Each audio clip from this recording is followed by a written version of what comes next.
What's up, and welcome to Nighttime at the Nerd Bar. We have a special guest in the house, which we'll be getting to in just a moment, but welcome. We are live. If you're live with us, join us in the live chat. I'm gesturing this way because this is where live chat is for me visually. And if you're watching it later, comment down below your thoughts on the episode, and we'll get into it here of introducing ourselves. My name is Carrie Lane, and going down the line this way. I'm Katie Cullen. Hi, all my buddies. And our special guest. I'm Megan Salinas. Hey, everybody. Hi. Yes. Thank you for being here with us. Thank you for inviting me to come on. It's been, I feel like, a million years since we've all been on a show together to talk about anime. Yes. And if people aren't familiar, we have all hosted together, done different anime hosting stuff together, and all the red carpets. Megan and I have worked on many red carpets too. So it's awesome to bring. Just popped up on Facebook and you shared it the other day, and I was just like, I still remember the first red carpet we did together. It was an independent horror film called Monday at 11:01 p.m. or something like that. That was a fun one because I had done a one-on-one interview with the writer and director / star, and going to the red carpet with you was the first time we ever did an event like that together, and it was the first time we had met too, and so it was just really cool doing. It just took off from there. Doing a red carpet, seeing a horror movie, and then going to the after party, and just there was because that's how we roll. It was a really good time, and it makes me miss going on adventures with you. Oh, yes. I miss hanging out with you too. Yeah, red carpets and events are so fun. I miss doing more of those. Speaking of hellos, we have Giga Derek in the chat saying welcome back. Hey. Yes. So before we really dive into it real quick, so we'll be talking Demon Slayer, cool stuff we've been watching, a little bit of news. But because we have the special guest, Megan, tell us a little bit about yourself and what are some of your top favorite animes? Oh, okay. Just bring that one on you. All right. Well, I am Megan Salinas. As you guys have alluded to, I have done a lot of hosting things in the past. I have my own YouTube channel called Silver Screams, which if you guys watch this show, you are most likely familiar with it because my co-host on that is Katie Cullen. We sit down, we talk about horror movies. I'm a member of Rooster Team Radio, where we talk about, myself and Katie and several other of our cohorts also talk about Rooster Teeth related productions. And I do a podcast called No Love Lost, where my co-host Will Link loves Lost and I don't. And we have open-minded discussions about it as we're going through it. And my day job, I work as the program manager of G4, which means I am in charge of making sure that the linear television feed is up and running and is running as it's supposed to. So I do a lot of different things. And so I'm very, very happy to be here tonight. Big fan of anime. That's something that all three of us shared and have bonded over. We've been watching Demon Slayer together. Yes. This is the reason the Gabriel joke exists. I can't take credit for that, though. Oh, my goodness. You can. Well, if it makes it any easier, maybe a top 5, but you don't necessarily have to do them in order. Definitely a lot of emotional attachment to Sailor Moon. Obviously, having grown up with that. Don't think it's my number one, but I have a strong love of Death Note. Death Note, I really loved the cat and mouse chase aspect of that show. And even when it kind of took a turn after its halfway point and, took a turn in what a lot of other people would say is kind of a downslide in quality, I still enjoyed it. And also it has one of the best adaptations of anything ever in the form of Death Note the musical, which is a thing that really exists, and it's amazing. I remember that watch party. Oh, my goodness. You're at 3. I'm at 3? Oh, shoot. What did I say? Oh, number 3. Well, again, they don't have to be in order, so it's okay. Hard. I very rarely have to sit and consider Titan. Yes, I do love Attack on Titan. I'm not caught up on the current season yet. It's all right. Neither am I. I like to wait till I can binge a few. I adore Attack on Titan for sure. And I'm a very big fan of My Hero Academia, although I am also very much behind on that one. Not just, I know it's mainstream. I know. Who cares? And you know what? I just because, and we'll talk about it a little bit later when we talk about what we're currently watching. But I was recently reminded, viewing some more recent anime, how much I love like Trigun and Outlaw Star. So I'll just go ahead and throw out Outlaw Star right there, in one of my top 5 slots. Very much enjoy all those. Yay. Those are definitely some good classics and good contemporaries. So we second that list. I'm speaking for you, Katie. We second that list. Oh, yes. I will fight you over picking Outlaw Star over Trigun, but I was a Trigun little is bit my like, number one ooh. anime, so you know. Here's the little thing. biased. Trigun is it's masterful. It's wonderful. Very much critically acclaimed. Very much a cult classic. I feel like Outlaw Star doesn't get nearly as much love for good reason. It is, I think, a more juvenile version of of Trigun. But it also has this very, very certain charm to it and a stylistic look that I very much enjoy. So yeah, I'm gonna give it to Outlaw Star just for the sake of giving the smaller show a little bit more props. That's fair. Also, it's one of the only anime I've seen where the obligatory Hot Springs episode was plot heavy. So when Cartoon Network dropped it entirely, we were all very confused. What the hell is a caster bullet? Where did he get those? What is this doing? I mean, I'm here for it, but what? They introduced plot during the one episode that the censors could not cut around. It's like, okay, thank you, Outlaw Star. We love you. Well, generally people are excited for those episodes. So we'll talk about some things that we're excited about. So this is kind of like news or anything else that's come up. One thing pretty quick and exciting is February 13th for all you Attack on Titan fans. The dub will be coming out, so stay tuned for that. It's very soon. So, if you've been waiting for the dub of Attack on Titan, coming your way on February 13th. All right. And Katie. Yes. For those of you who are familiar with the Let's Play scene, y'all know who Corpse or Corpse Husband is. Dude has his first voice acting role. He will be in the dub of Try 9 on Funimation, and evidently he is voicing a masked antagonist. Because of course he is. Yeah, I have a little press release right here because we love Funimation for sending us these. This is how we get our news. Corpse Husband will serve as the English voice of the masked antagonist Ojiro Otori, leader of the Chiyoda tribe, who believes winning is everything. Uh-oh. So, yeah, Tribe 9. Check it out when it drops on Funimation.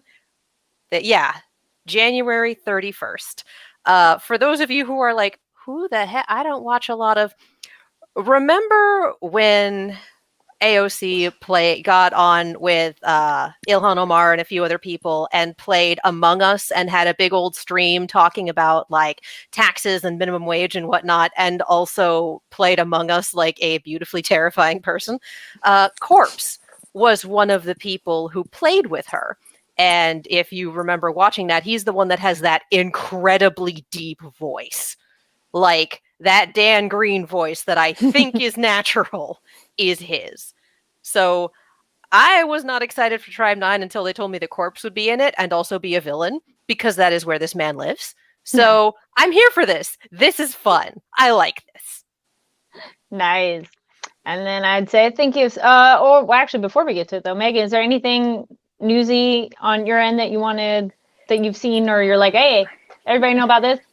I mean, nothing that like we're not already hyper aware about, but the season finale for the Book of Boba Fett is coming up this week. It's going to be this Wednesday, so I'm very much looking forward to that. Ooh. And I don't know, maybe it's it kind of goes without saying, but one thing I'm very much looking forward to is Doctor Strange in the Multiverse of Madness. And not only because it's the next, big MCU movie, but because it's Sam Raimi's directorial return to the big screen. He hasn't directed a film since Drag Me to Hell, as far as I know. I know he's directed things here and there. And of course, he produces a lot of stuff, but he hasn't directed a movie in when did Drag Me to Hell come out? Was that 2012? 2012, I think. Oh my God. Yeah, Maybe even and Wild. No, it was even earlier than that. I want to say it was 2009. 2009. Oh my God. My God. Yeah, 2009.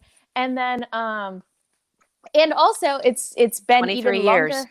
It's been even longer 13 than that since he's directed a comic book movie. The last comic book movie he directed was Spider-Man 3 back in 2007. So I'm very much looking forward to that. And with all the cool, fun multiverse stuff that they did in No Way Home, no spoilers, but it makes me very happy to see Sam Raimi returning to Marvel. So, I mean, Yeah. if anyone can do beautifully batshit multiverse stuff, it's Sam Raimi. Like, you're right. I'm here for it. He did direct Oz the Great and Powerful in 2013. oh, right. I completely forgot about that movie because I think we all cash dumped that. I completely forgot about it the moment I came home from the theater. At least you and saw then it? yes, it's pretty much television besides that. Yeah. So fair. It's all right. All right. But things we are excited about and cinematic quality. Oh damn, Demon Slayer just keeps going like and then like that end credits, how they're doing like credits. I'm like, stop doing this. That was so mean. I Now, laughed God. so hard. She Oh. can vouch. I laughed so hard because it's just like, all right, we're doing this. We're still doing this. Oh my God, that nice little moment of, I think he's trying to communicate with me. And then Gabriel goes, like- if I'm going, I'm taking you with me. Now, Like- a question, and I can't recall because it's been a while since we've had a bigger demon die. None of them have exploded in this nature, right? It's generally just dissolve. Like it hasn't been a collateral damage when they die, right? The only two times we've seen anything even close to this was Lower 4 and Lower 1. And Lower 1 was a train at the time, so who knows how that affected things? So honestly, I could go either way on the Upper 6 self-destruct when they're defeated, or Mhm. Gabriel's an asshole. Like, I could go either way. I would buy both of those. I would buy both of those simultaneously, honestly. That Venn diagram overlap is not a circle, but it is sizable. We got Tang in the chat said this episode showed why Ufotable is the top and top of the anime studios. Yes, is Like, damn. Mwah, chef kiss, so good. The entire episode was absolutely gorgeous. Like Sakuga from beginning to end. It was incredible. Yeah, the first 4 episodes, they were like, we're going to mess around. We're going to have a little fun. We're saving the budget because we know what this fight's going to look like. And we have to do blood blades and sound breathing and God knows what else. So we're saving all the budget for that. Let's go. I will say though, when they were doing the fight and when it was yell, yell, yell, yell, yell, I was like laughing at one point because I'm like, okay, now this is going on a little too long. But maybe that's the point that it is like. There are I love just it. sometimes you have to step back and appreciate when anime decides to anime. Like there are certain things where anime gets parodied a lot of times by people who don't like anime, and so they'll mock it in ways that are definitely a little dated. Well, it's like, okay, clearly you haven't watched like an anime since the 1980s. Speed Racer. Yeah, or even earlier, exactly. But like every now and again you get a parody that like nails it, and this did kind of feel like it could have been, like if it had gone on just a little bit longer, it could have gone into one of those parody things, but a loving parody, not necessarily one not necessarily one that doesn't know what it's talking about. It was very close to looping back around. Yes, I was like, ooh. Yeah. And like, if any of you've watched plenty of things with me, but for those of you who have not had the experience of watching things with me, I'm sorry, and also you've been saved.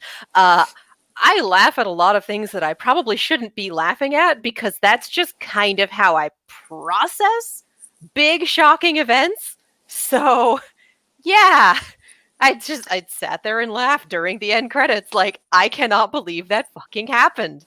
I cannot believe that happened. I can totally believe that happened. This show is insane. But what? I like this theory. Teng in the chat says it wasn't a self-destruct thing or something like that. It was Gyutaro's circular slashes finally being unleashed that he had been building up as his neck was slashed. Okay, that That's makes fair. sense. That he's like getting ready to do something and then he wasn't able to, and it just. He did say that he was that he had to try for his attack. But then he got beheaded. So So it is just Gabriel being a dick. Yeah. I'll take it. That is what Gabriel do. So speaking of a moment of laughter, how many of y'all laughed when Inosuke's like, I'm fine, I moved my organs. Yes, that is exactly what I was talking about, when sometimes anime is just gonna anime. Because like there are so many anime that like we grew up with that where somebody gets horribly stabbed. And they're like, don't worry, it didn't hit any of my vital organs. And this was like, are you sure about that? How? There's a lot of vital stuff in this region, my guy. And it's But like we did see Inosuke other and layered and like, yeah, the you didn't hit anything vital is the Hakai and the Karama. The I moved my internal organs is the Elder Toguro approach. Which is in an anime that, for all of it, anime gotta anime, shonen power system, etc., has been fairly realistic about how the human body works and how much recovery time is required for certain injuries, etc., etc. Like, it gets a little weird in terms of this boy is recovering from being half turned into a spider. But as a reminder, that happened. Realistic. Well, like, it gets Hold on. It gets a little weird, but it's usually been fairly solid about how human bodies work. But remember, Inosuke did the worm thing? Is not how human bodies hold on. Remember, Inosuke did his tunneling worm thing? And is like, I can dislocate all of my body and move through a tunnel. But that at least sets up that this boy's body can do things that the normal body cannot. That I go, you know what? If anyone else said it, I'd be like, BS. Okay, but for him, I go, okay. Look, as long as we're making Gabriel jokes, contortionists exist in real life.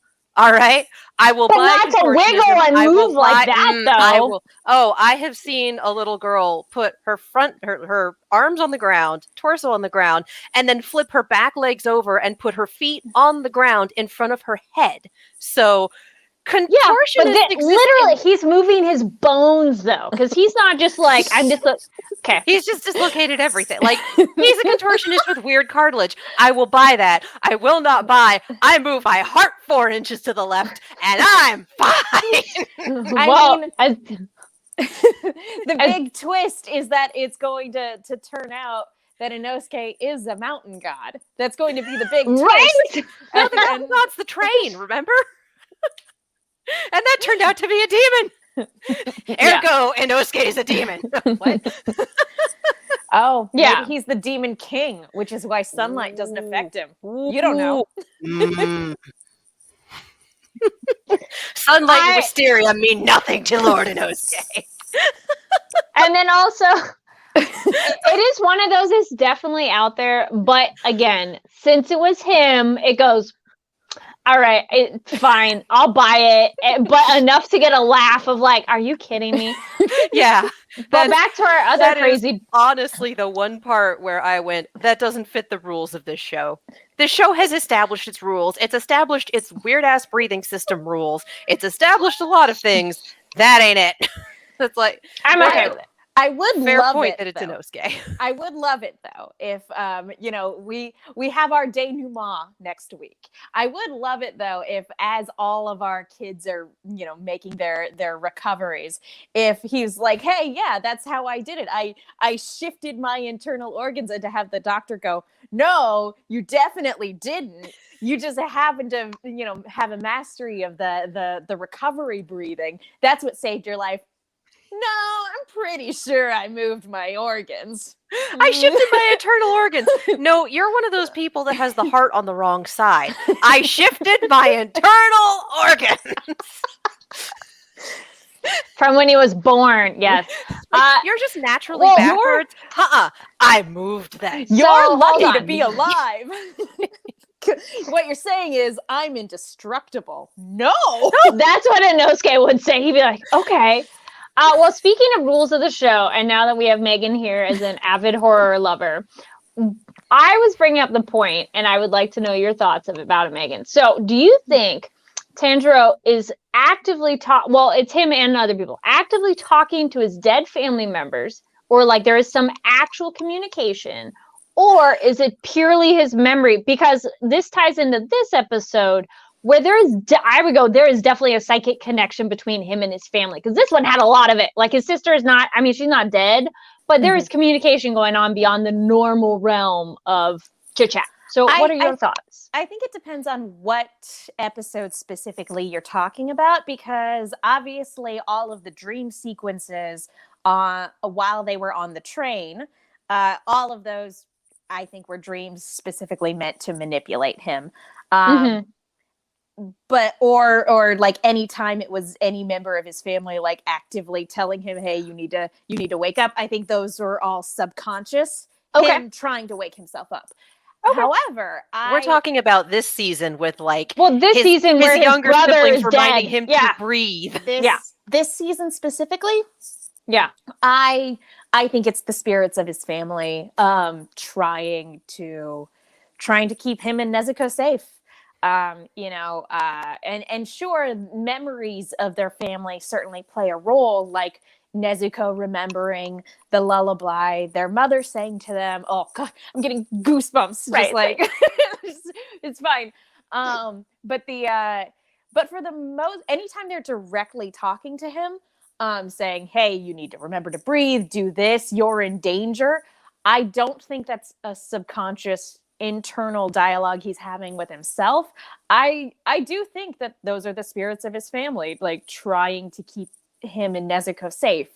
That being said, I think it's open to interpretation. I don't think either interpretation is incorrect necessarily, unless we see a ghost at some point, unless we see a ghost that like everybody else can see.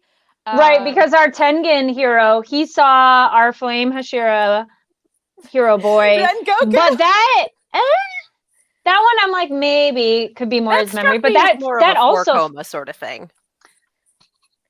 Again, it's cool. One of those things where I think either interpretation is valid. I don't think you're wrong either way. But personally, the way I'm viewing it this season, I think it's his family. Yeah, I would definitely go with that, because what do y'all think? Mary, were you fishing for the answer you wanted? Because I wouldn't give it to you. No, I was curious, and in the horror theme of that, because I agree with Megan that it is very open for interpretation, but I think it's one of those, it's like a film paper. You can make either argument with the evidence that's already been presented. I'm going to go with there is something special about this family, which, bring that back up for a second. Tengen pointed to, with this family, there's something unique and special. I don't think this is an active, like, both-way street communication. It just generally also seems in terms of dire distress. So, for example, we also know that our hero is Tanjiro, something unique about him, because what did you guys think when the scar changed and the hair changed? I was like, ooh, we get a level up, power up. He went Super Saiyan. Like, I think the hair changing was what made me go. Again, I've said it twice now. This is definitely an episode where anime's got to anime. We got the screaming, like quick cutting back and forth. We got a semi-transformation sequence. We got the shifting internal organs. There was so much that made this episode so anime, and I'm here for every single second of it. And the blatantly insane ending. Yes. I think that's really cool, and I hope we see more of that, because that is something we've also discussed on this show, is how his scar has changed over time, and this was a visual where we could see it change. Yes. And also, now when we see the flashbacks, we see what it used to look like, so it's like, ooh, it's changed. But since it's been so gradual, you almost like, don't notice as much. I didn't notice until this season. And then I was like, Mm. wait a minute, why did it used to look different? What the Yeah. So I'm like, woo, for more with that. I think that's what we have in line with the sun breathing thing, though, because we got that bit of lore, like, oh, they have a mark on their forehead, and he's like, oh no, I didn't come by it honestly. It's like, a burn from when I was a kid, and like, no, I'm pretty sure you're coming by this honestly. Oh my god, dude, how are you alive? Well, speaking of another person, how are we alive? Zenitsu is still kicking butt, and please don't wake up. He's doing so good. Which is, it's a terrible thing to say. It's a terrible thing to say in this situation where you're, please don't wake up. Please don't wake up. It's like, that's the opposite of what we usually say to characters after a giant explosion. Yeah. Let's be real. This is better Zenitsu. Yes. If he ever manages to, God has nerfed this kid by giving him anxiety and the inability to think out of a paper bag when there's a woman involved. If he ever manages to channel this while he is awake, he will be a force to be reckoned with, because this is better Zenitsu. But I got my God nerfed this kid. Got my lightning bolt earrings. Hey.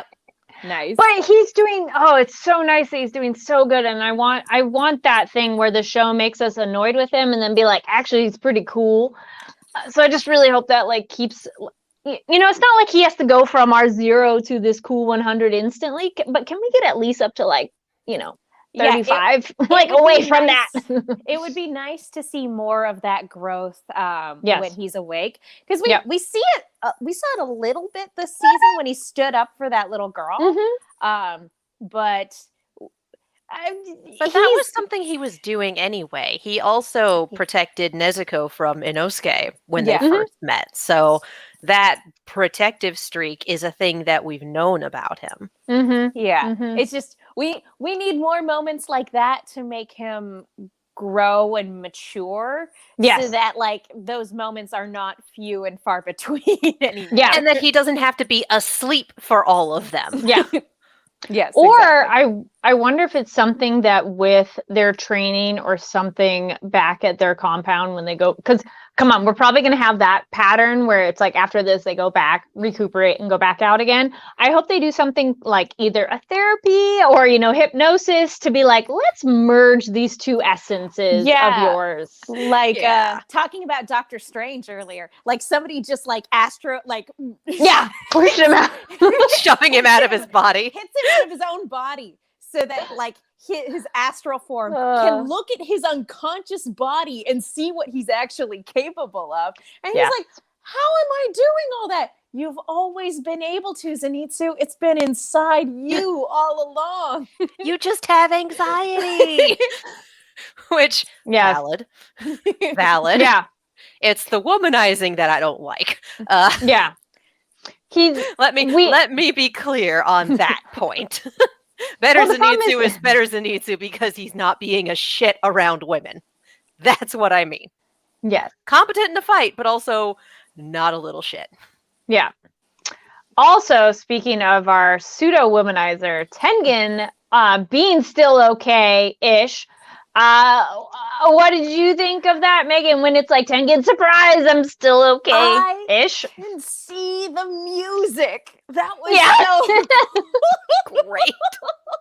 That was an incredible use of his abilities, which I hope we get to see more of at some point in the future, because being able to use sound breathing to turn your opponent's attack into a melody that you can follow and predict, that's incredible. And it's incredibly just creative on like a meta level. And I'm like, I want to see more of that. I want to see more of that in not only in this show, but just like across anime. That's amazing. Yes. So for it's very creative. Oh yeah. So for the people who have played Dark Souls out there, which you're stronger than I am, a lot, if not all, of the Dark Souls bosses actually tend to work to a rhythm. There is a pattern that also works with the way that their music is written. And one of the more difficult bosses throws people off because the rhythm that they're on is so weird compared to everyone else. Like, you start getting into the rhythm of these boss fights and understanding these patterns. And then you run into this one where you don't even know that you've worked with a rhythm and understood a rhythm for so long that this one not fitting it is what's throwing you. It's not that the techniques are difficult. It's that it's working on 5/8 time instead of 4/4 or whatever it actually is. It's something wild. I don't remember the exact one, but I'm sure there's someone out there who knows what I'm talking about. That's kind of where we are. We hit the point of, I can see the rhythm in your movements. I can see your pattern. I can see how you work. I can sight read it now. Let's go. Because a very good musician, doesn't matter what instrument or if they're a vocalist, but a very good musician, if you put a piece of sheet music in front of them, give them a minute to read it, they'll have it. The best musicians have it down just by seeing it. So this is where we are. He's figured out the rhythm. He's figured out the sheet music. He is sight reading this shit, and he is good to go. I love it. Don't think he saw that crescendo at the end. But No, he did. He tried to warn everyone. Yeah, he did. He's all run. So, pseudo prediction, seeing the problem. We also have wifey number 1 because, Megan, we pseudo. Well, 2 and 3, I would say they're relatively equal. It's number 1 is more the mature one. I'm wondering if she was able to see this enough and is able to get them in time to do anything. And I feel she's going to die because she was the only one out of the 3 that was like, wait, she also knew. And the not problem, but the way this episode keeps going, it's really hard to tell at what time different people are. Like, it is not clear that things are, there we go. I was like, this doesn't work for y'all. There we go. Yeah. Can't see when things are happening. So I was half wondering, I'm like, oh no, because we've been worried that she's going to die for a while now. And I thought, I'm like, oh no, what if they're there and they're trying to get away and she is able to get there in time to try to do something to shield them, whatever. I don't know what, but I'm like, please be okay. I want everybody to be okay. I feel like at this point, killing someone in that explosion would just be anticlimactic. There are so many cooler ways that you could have killed them, and you went with that. You went with the rocks fall ending. Like, I feel like they have dangled Hinatsuru, I believe is her name. I think they've dangled her death so many times already that it would just be stupid if they did it, especially in the explosion. And she was unconscious when this went down. We had the other 2 wives commenting on it, but she was out. No, she's awake. She goes, something's wrong. When the 2 heads are off, she goes, wait, something's wrong. Because she notices the 2. That's when I was like, oh no, she's going to get over there in time. That's why I thought she could get there in time and do something. I don't know what, and I don't know what kind of shielding, or something else is going to be there, or I don't know, Nezuko wakes up and is able to be like, shield, like, I don't know, something. Because it does seem to be too catastrophic for our 2 heroes kneeling there to be right next totally to it. safe. Yeah, so it's like, yeah, and I don't think any material is going to save them. This is definitely wishful thinking on my part. I think that we are going to finish out this season without any major character deaths on the good guys' side. Would be nice. That would be great. I think maybe it's just wishful thinking because Rengoku hurt me so bad. But like, I also feel like if Uzui dies, and I'm not sure if you guys have talked about this already before. Katie, I know you and I have talked about this before. But if Uzui dies, I feel like that's establishing a pattern. And I feel like the writing in the show is good enough to keep us on our toes. And so I don't. Yes. I think everybody's going to make it through okay in this time. And that's going to make it uncertain going into the next one. Like, hey, it could go either way. It is a literal coin toss as to whether or not characters are going to die this time around. And if he dies, I feel like we're setting up specifically a series of unfortunate events type of pattern. Yeah, it would be too predictable a pattern then at that point. Really like quick disclaimer too, we are only talking about the anime, just in case anybody's new here. Please, no spoilers if you've read it. These are only our theories. That's why it's fun. You can sit there and giggle behind your computer screen that we're totally off, totally fine, but please don't spoil it. Thank you. Y'all have been fantastic so far, but just this was like, wait, we should say that. Wait, no, it's good that you put that disclaimer there for sure. Yeah. No, we've talked about that on this show a little bit about how a hot springs episode, a beach episode, and a shopping episode. Yes, these boys need a vacation arc. For anyone who watches Critical Role, I feel like Inosuke during a shopping episode is also going to be Travis Willingham during a shopping episode. He hates them so much. He has so little, like, he'll play along and it's funny, but he has no patience for them. And it's amazing. They went shopping for fancy clothes in the latest episode, and I damn near died. But yeah, we've like our characters. But we've talked at length on this show about how we don't want to establish a pattern of every time we meet an upper six demon and a Hashira, the Hashira is going to die. Because you do it twice in a row, that's what your audience starts to expect. And then you throw another Hashira and another upper six demon at us and we go, well, don't get attached to this one. Well, so, even when it comes to the demon deaths, like during the Mugen Train film, I was sort of expecting, like, okay, when are we going to hear this guy's sad backstory? And it was such a relief that he didn't get one. He was just awful. He was just shit.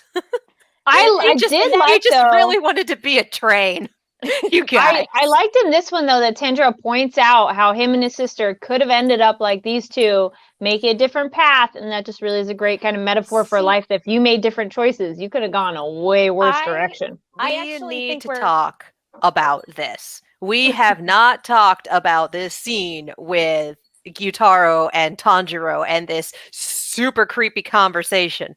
Megan, I assume you had things to say. No, I just wanted to elaborate on Carrie's point that I actually hope they elaborate more on the, like, I'm glad that the stupid train guy did not get a tragic backstory, because it, just like we were talking about, makes it a little bit too predictable of a pattern by not making every antagonist have a tragic backstory. Some people are just jerks.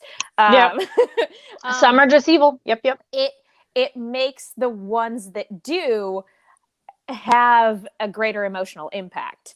And exactly, I like the parallels ever since Gabriel was introduced, the parallels like are there for us to see. And it's just one of those things where it's like, I feel like there's no way that's not going to get elaborated on before the season wraps up. And I do feel like at least a portion of next week's episode is going to be dedicated to explaining these two situations, especially because their heads like ended up staring at each other. Like I kind of feel like there's no way we're not gonna get a little bit of a flashback. I thought that was actually kind of funny and like sweet at the same time, of like, they're evil, horrible people, demons, but like it was kind of funny that they ended up, but I was like, oh, they get to see each other before they die. Honestly, the bit with the heads flying in the air in dead silence, I started singing the Ave Maria because that felt appropriate. I'm sure it exists as a TikTok. So. I'm sure it does. Somebody send me that TikTok, or Carrie, maybe make that TikTok, because you're the only one here that's on that platform.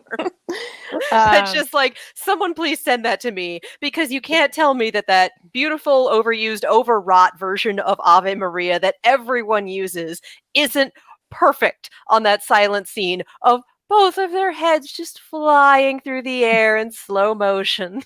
But if for whatever reason we don't get their tragic backstory, I am glad that this episode took the time for Tanjiro to reflect on that, however briefly. It seems that we got their tragic backstory. We got glimpses and we didn't get specifics. I mean, it's entirely possible that's all we're getting. Yeah, I think that's fine. I think that's more than enough. Especially since Saki was insisting, like, oh, I don't remember what it's like being a human, and then made it very clear when she was talking that she absolutely remembered. So I think she's in I agree denial. with Megan's idea that we might come back to that, or someone's going to talk to him about that or something, or I mean, him and Nezuko are going to need some time to be like, we need to regroup and have a little chit chat about what went down too. Hey, you okay there? Can we talk? Doing? I know you're in for like a super long nap, but can you wake up for like 10 minutes so we can have a chat? But I do also think like- Megan maybe is right I'll with go. Oh, maybe I'll go into a coma and we can have a psychic chit chat. Right? Yes. But I do think appreciated. Megan is right in terms of we're going to go back to that there, but for the Grace Go I realization. Like, there's no way that's not going to come up again. But I don't think we're getting tragic backstory for Gabriel and his sister. And I don't think we're going to go into any more depth because who else could tell that story? They're both dead. Yeah, that's true. And very exploded. Yes, Very I do appreciate exploded. that we got to see Nezuko a little bit older because this was something else we talked about. Because in the fantasy connection, whatever you want to call it, he sees her not as like much younger. So it's like, see, she's aged with him, at least mentally. Physically, not as much, because it's like that makes her transition to the more adult body less of a stretch, because it's like, no, like she's been getting older. She's just smaller for conserving energy. Because I know there were some things people were like essentially like sexualizing her and she's a child. I'm like, she's aged too. We're not sexualizing the young version of her. This is an adult. So calm down. So, I mean, anyway. there's conversations about how the bit is something some people are into. So, there's the over under. This is functional for her too. I'm like, it's literally so she doesn't bite you. Like, it's very much a interpret it the way you will thing. It's very much a turn off for some people, and that's fine. Like it's very much your mileage may vary. I don't think have I've your heard fun. That's a good one. Your mileage may vary. I like that. That's cool. It's your mileage may vary, and it's also ship and let ship. Have your fun. Yes. Just curate your experience in fandom and tag your posts appropriately. Yeah, I mean, basic neighborhood shit. There's certainly a conversation to be had around just the general subject of fan service in anime when it comes to the female form. I don't feel like we need to have that conversation at this exact moment. I'm good if you guys are. Oh yeah, no. I mean, we already did some foot and mouth a while back with these outfits were totally designed by a man. Demon Slayer's mangaka is trans non-binary. Oh. We were incorrect. Yeah, that's a whole other episode of Chit Chat, but not with this show, because this show, it's so kind of few and far between that it's not excessive, and so it's like, that honestly might be more of a conversation for My Hero Academia. But dude, that show is about booty and boobs. Oh, there's so much butt, like, and this is not complaining. There's just some shots that Raraka is like got some cake. Like, come on, it's like those pants. And like, on the one hand, okay. On the other hand, she's a teenager, and I think the best thing that I've seen done is for the musical version, because of course there's a musical. The costume was designed with a zipper here, so it's of course. Oh, okay. No, that actually makes sense and has to stay on a human body. Yes. All right. So there is definitely conversations to be had in terms of a fan service in anime and making a character choice versus an author making a choice and justifying it in character. We talk a little bit about, things like that. Who the show is, who the target demographic for the show is, and exactly. Who wrote it, but this is not necessarily the show for that. No. Again, I think My Hero Academia is, and I was thinking of Jiro with the zipper. I've mixed up. Yeah. It's been a long day. I'm very good at names. Anyway. Okay. The one with the colored hair and what? Yeah, no, it's fine. There's like 20 of them in that class. Well, speaking of the show we're talking about, was there anything else specific on Demon Slayer that we didn't cover on this episode that you want to address before we move on to our next segment? I know Katie wanted to talk about specifically how creepy Gyutaro. Oh, yeah, you were saying Gyutaro, that. Gabriel. I like calling him Gabriel too. I know you wanted to specifically talk about the scene where he's talking to Tanjiro to specifically like try to break him down emotionally and actually offers to make him a demon. Like, just for me, the one of the most brutal things about this episode was him breaking Tanjiro's fingers. Like, Oh, that was the worst for me too. Out of all the gore, I'm like, finger. Because I think it's a tangible thing we've all experienced. You hurt your finger, it hurts. Fingers. You stub your finger. You're like, this is the worst. Yeah. Pain. So. No, but also the scythe. The Foley was great. Piece in the chin was like when that was very shocking too. When the fingers happened, and not only did they show it, but they also continued to they cut stayed to there. It yeah, while he held his sword, and I'm like, wow, that's brutal. And then you get the knife in the mouth, and I was just like, has anime gotten more violent since I was a kid? It's just like, no, it was just edited when we were kids. That too.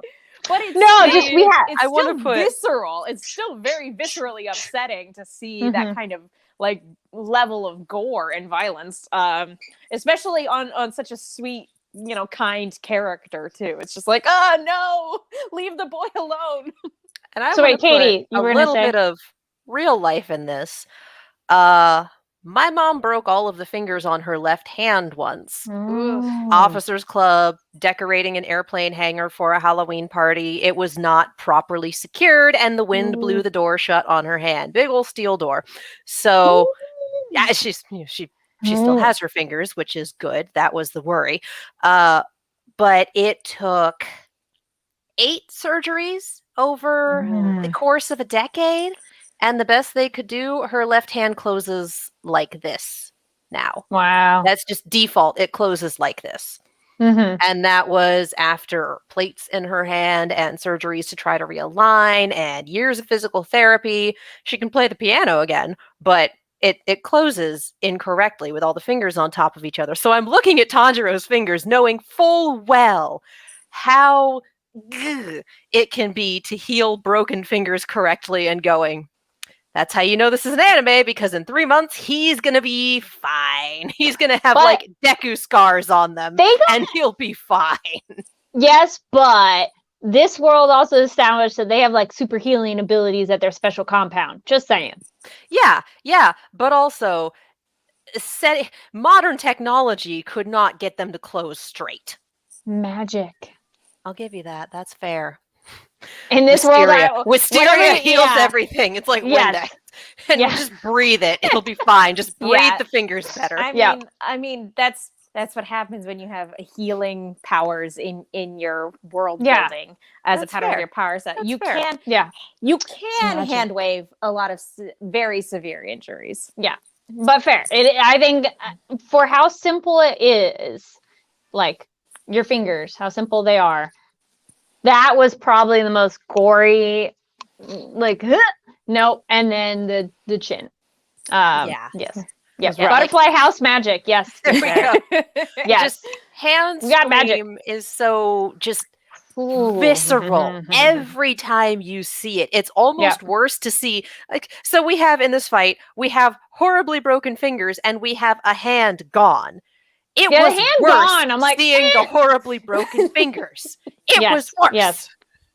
So hand scream is up there with eye scream as yikes.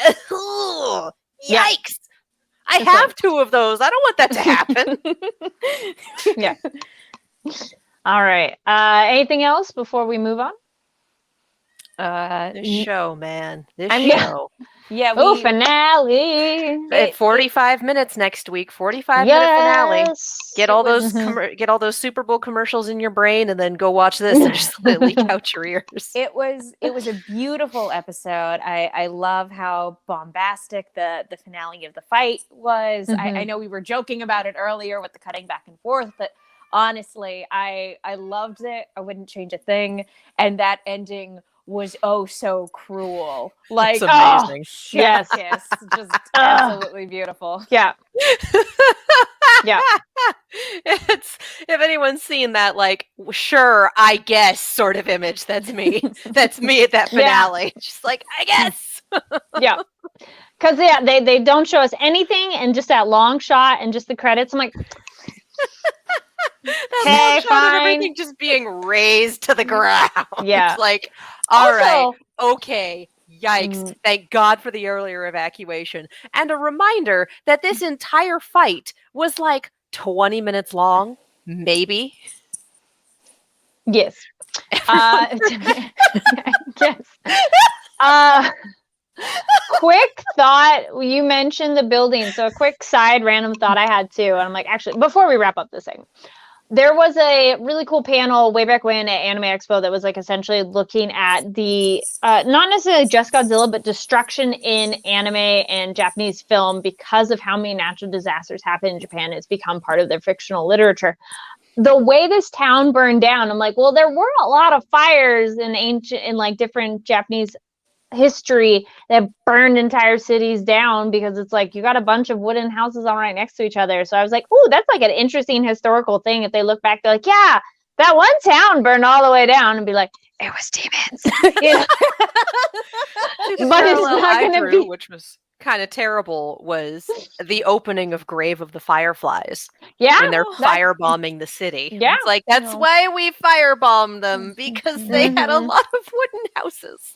It's not great. It's not great. Yikes. So that I'm this is so good of that they were able to evacuate everybody. So I was like, thank you. I'm glad they included that because too much fighting. Alrighty, evacuated a whole city in like 10 minutes is still amazing. Because we got the band's two wives. The two wives did it. You know, they did all the work. They are amazing. Yes. Alrighty. So speaking of things that are amazing, let's talk about some stuff you should be checking out or things we've been watching, reading, whatever that would recommend to you or tell you to stay away. But Megan, we just talked about this last week. Luckily, we've had nothing that we're like, stay away. Generally, it's cool. You should check it out. Maybe it's a more mediocre, but nothing's been like, don't do it. The one time I've recommended something terrible on this show, I made certain that everyone knew to watch the Mystery Science Theater version of it. Yes. My record is clean. Well, speaking of things that you recommended, I was going to say that I did watch the first episode of Vox Machina that's over on Amazon Prime, not sponsored. It is cool. It is definitely just enough of like, I'm so glad you said like, it's very much a pilot episode to get you into it because I'm like, it was enough that I'm probably going to check out more. But at that time, I'm like, all right, I'll just watch the one and check it out more later. I have somebody else who I might have sent you on Instagram, a friend who was like to post of that. And I'm like, they love it. And they're like, oh my gosh, I'm so glad they were able to translate the show to the show. And I'm like, yes, my friend told me about this. So at least I'm like, yeah. But it flows well. If you know nothing about it, it's still an interesting fantasy. It's funny. I like the animation style. Like that's kind of that bridge. American anime-ish, like look. Avatar, Castlevania, sort of. Yeah, I mean, like it's animated by Titmouse, and they have done a number of other highly stylized projects. They are a great animation studio. Yeah, well, because some it's like it can look a little too like I don't know one thing or another, and it'd be like, Interesting. Tengen said, I watched the first batch of episodes of Vox Machina, and it was good. The group works well, kind of like Crude Witcher. Dude, watch the next set. They really hit their stride in this second set of episodes. Holy shit. Yeah. I think it's wild. It's fun fantasy that if you want that, it's very, like, fun. Definitely more PG-13 to R, just on the first episode. Definitely so, straight up R. Yeah, not for children, in case... But then if you're watching Demon Slayer, you're watching that level too. There's some maybe not R. Demon Slayer is true. PG. Well, Demon Slayer's R for the violence-ish, but it's more the PG-13 on the sexuality. Fair. Then I would. Yeah, Vox Machina is R across the board on both. Vox Machina is extremely R. Oh okay. yeah, Giga Derek out here like that one bit where. At the end of episode 5, I did not remember that was a thing until we saw the dinner guests, and then I was very much reminded that it was a thing. Also, similar vibe. Tengen says the animation looks like Invincible, to be honest, which I'm like, fair. I don't know if Titmouse did Invincible. I don't know who did Invincible, but I see the similarity for sure. Yeah, I see that. I'm trying to think of anything else that I watched, but I like that. Still watching Book of Boba Fett. It's very cool. If you are a Star Wars fan, you should check it out. One of those. Like, if you're not, why aren't you? But yes, that will be mine for now. So yes, what, Katie, what are things that you've watched or whatnot that we should check out? 2 new anime over this weekend. Megan, I'm stealing them both. Go for it. We watched the first 6 episodes of Cannon Busters, which is a little bit Trigun, a little bit Outlaw Star, a little bit Immortal Rain.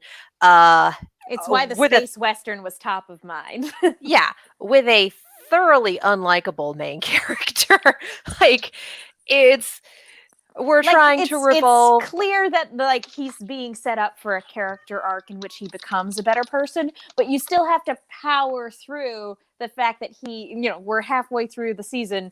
He's an unlikable protagonist throughout all of those episodes. But that being said, he's surrounded by a very, very sweet, wholesome cast of characters, which definitely offsets how unlikable he is. And that's on Netflix, right? Mm-hmm. Yes. Yeah, it's definitely on the gorier side, and they set that tone very quickly. This is not one for kids.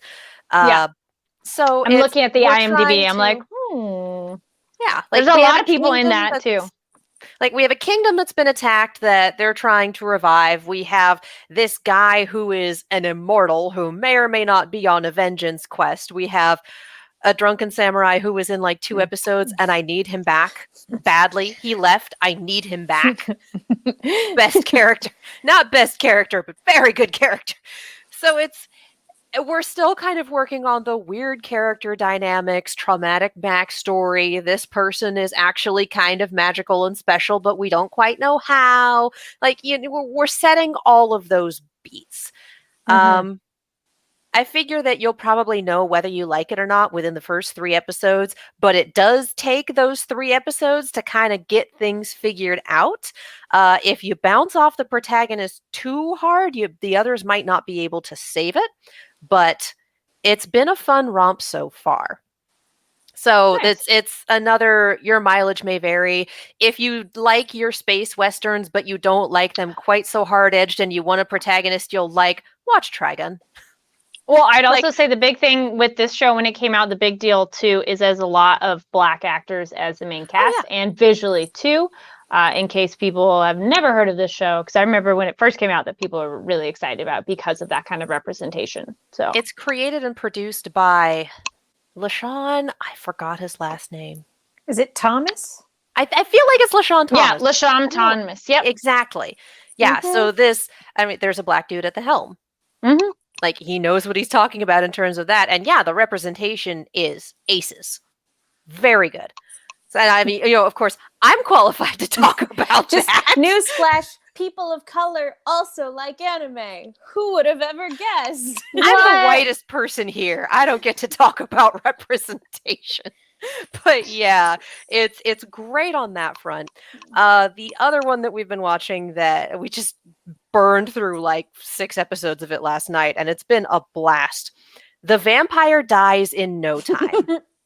It started airing, I want to say earlier, mid to late last year. It is a situational roommate comedy in a world where vampires exist, and starts with a big-time vampire hunter going to take out an incredibly powerful vampire, except the big-time vampire hunter kind of has anxiety and is a bit of a blowhard, and the vampire is this complete weakling who does not leave his house and has a great video game collection.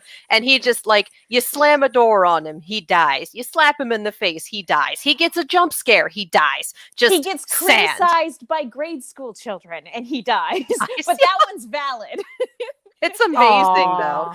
And I mean, he puts himself back together in the next few seconds. So it's just kind of a revolving joke. There are a few times where it's just kind of, we're going to lean into the drama. Oh wait, no, this is comedy. This is comedy. And it's one of those shows where we have a 22-minute episode, but it's kind of broken up into 3 separate pieces. It's 3 separate little stories.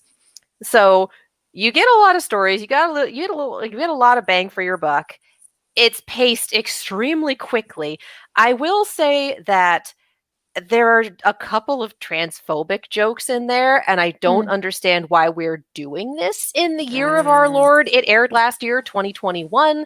So it's nothing that they really lean on. But if that breaks it for you, I completely understand. They don't need to be there. Just one of those like, why did you do that? And then we've moved on. But yeah, I laughed my face off. The dub is amazing. Frank Todaro kills it as the vampire drugger. Oh, he's so good. The dub cast is just absolutely incredible. They are flawless. Amazing. It's just, give it a couple episodes, see if you like it. It took me a couple of the stories to really get into it, but oh my god, it is so funny. It's funny, it's light, it's sweet, it's really good at the expectations versus reality bit when it comes to vampires and all their iterations. It's wonderful. It's a blast. It's got a little bit more of a raunchy sense of humor than I would have initially anticipated from a premise like that. So if that's not your cup of tea, again, totally understand. You know, sometimes anime is going to anime. But with the exception of a few jokes that I think are in poor taste, as Katie mentioned, I am also having a very good time. And as she said, the cast is just absolutely fire. Nice. They're killing it. Whoever did the localization for this also made some incredibly good choices. And some of those line delivery, occasionally you just get someone going, huh? And it's like, I don't know why. That's one of my favorite little things, is just, it's not a big overacted, huh? It's just, huh? Like, I love it. I love it. It's the little things that make it. Nice. But yes, really good. Highly recommend. Megan, what about you? So yeah, obviously the two shows that Katie touched on, I'm also very much enjoying those. So I do also recommend them with the necessary little footnotes attached. I just this weekend actually went and checked out a classic horror film, When a Stranger Calls. I sat down and watched the original of that. I'm not going to say stay away. It has an excellent act 1 and an excellent final act. And then there's just kind of something in between. Like a good 40 minutes of maybe even an hour. The beginning and the end are masterful. And then just for some reason, they're the ends of a sandwich that I don't quite understand. I don't. Which version did you watch? The original version from the 70s. Okay, nice. Sorry, I think you said that, but yeah. But the I think it's partially trying to, do something different. I would say it's trying to like demystify the whole slasher villain thing, because we actually spend a significant amount of time with the killer, and it really does do a really good job of demystifying him, and they actually portray him as pretty pathetic. And so I'm not sure what this film was trying to say about maybe the sort of financial state, the socioeconomic situation of the 1970s in America, or if it was like the failure of the mental health care system during that time. I don't know what this movie was trying to say. All I know is that the beginning was masterful and suspenseful and fantastic, and it brought it around again at the ending when the girl from the opening came back. I just don't know what everything else in the movie was about, man. Could you have cut the middle and understood the ending? Yes. Do that! Yeah. Ta-da! Interesting. So that's why I'm not saying stay away. I think if you do love horror, I think it's good to sort of understand where certain things come from. And I am also kind of convinced that if I did a little bit more digging, to see kind of what the intent of the film was, I would probably, like, I only just saw it, so I'm still like ruminating going, what was this about, man? That's fair. But if you want to see a perfect film regarding a baddie calling people on the phone, check out Black Christmas and check out Scream. All 5 of them. All 5 Screams. Only the first Black Christmas. 4 of you them. don't need. You don't. You don't need to watch. You don't need to watch Scream 3. Oh, she was that Wow. passionate about it. She's like, peace, I'm done. Well, dear. technical difficulties Come there. back. Well, while we're waiting for her though, because I'm like, we're at time of wrapping up anyways. Hi. Connected for some reason. I'm gonna try to fix it, but if I don't, it was good seeing you all. Hit the link and come back in. Okay. Wait for the cat to get out before you close that. He's coming. That was fine. Yeah, the cat, I don't know if anyone's been hearing the meowing, but the cat's been in my room and has been really mad that the door's been shut. Oh, it's okay. I love her very much. She's very loud. I'm having flashbacks to the first episode when I could not stay in to save my life. And it is my phone being dumb. My phone knows it's on the chopping block. My phone knows it's on the chopping block. Yeah. It's been 8 years. It's okay. That's fine. It knows it's angry. Well, we're at the end anyways. Thank you for everybody who's been joining us on our nice long episode here, because we had our special guest, so fantastic. A lot of fun. Oh, wait, there we go. Yay, we get Megan for the very end. So we're wrapping up, Megan. So, Have returned. Dude, yes. And also check out something called the Film Reroll.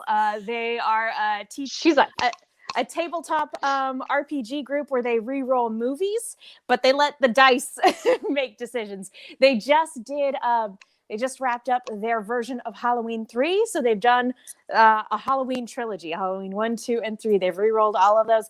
I just finished it. Highly recommend. Definitely check them out. Their world building is a lot of fun, and they are hilarious. They leave me in stitches. So that's what I'm recommending. If you want to go and clean, their Jurassic Park one is also pretty funny and a good introduction. And they did one for Friday the 13th, the final chapter, in which the I don't want to say DM because they use a different system called GURPS, but essentially the GM. The GM. He lied to them about what movie they were doing. He made it sound like it was a fun teenage raunchy comedy akin to like American Pie or Wet Hot American Summer or something like that. When in fact it was a Friday the 13th movie. So it was very, very funny when Jason finally showed up.